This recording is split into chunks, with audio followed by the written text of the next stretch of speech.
I hope you're seeing this video before you drop 2 grand on a photo shoot for your product. I'm going to take these ugly product photos from an iPhone and turn them into studio quality product photography using AI. And not only that, but we will actually use this as an opportunity to compare Nano Banana Pro against a fine-tuned model that is available exclusively on VUBO. Let's do it. So the first big mistake people make when creating product photos using AI is that they upload a single product picture. That's not enough if you want the best results. To get the best product photo possible, we need to give the AI several different references of the product in different angles. You also want a close-up showing any fine details in case it's something like a supplement label. Also, try to have at least one photo where a human is interacting with the product. If it's small, hold it in your hand. If it's a big product, stand next to it. Alternatively, you can even use a banana for scale. But yeah, don't overthink this. Just a few quick photos is more than enough. Now, the next big mistake people make is that they don't provide enough context about the product when writing the actual prompt. For most products, the AI model can detect what it's looking at. However, it never hurts to add in a description. We will get into JSO and prompts later, but for now, I'll keep things simple.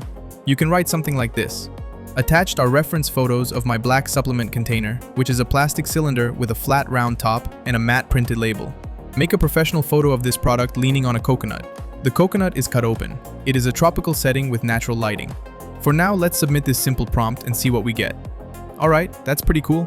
The composition is very believable, like you'd see this type of visual in an email campaign or even on an Amazon product listing. Now, I do want to point out one thing. The reason I wrote coconut is because this product contains coconut MCT.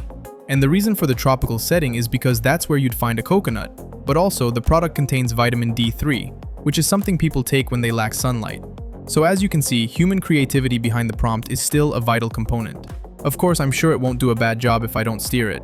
Let's see what happens if I remove my creative inputs. Okay, it's actually still very good, just a different vibe.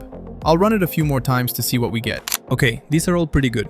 As you can see, they are accurate to the product, and this unlocks a whole new level of product photography for businesses that normally didn't have the budget for it. Now, as promised, I will also show the same prompts, but using Velvet Pro from VUBO instead of Nano Banana Pro. Velvet Pro is a model that VUBO fine-tuned for e-commerce and other use cases. And as you can see, the outputs from Velvet Pro are also incredible. I would say that the consistency to the prompt is a lot more literal, whereas Nano Banana Pro took some more creative freedoms, which I personally like. I can definitely see myself using product photos like this in an actual campaign. And just for the sake of this video, I went ahead and turned some of these images into actual ad creative for the product. Maybe it's only cool to me, but I think these would catch my attention. Let me know what you guys think in the comments. Also, since you made it to the end of the video, here's a secret code for an additional 20% off your first month at VUBO.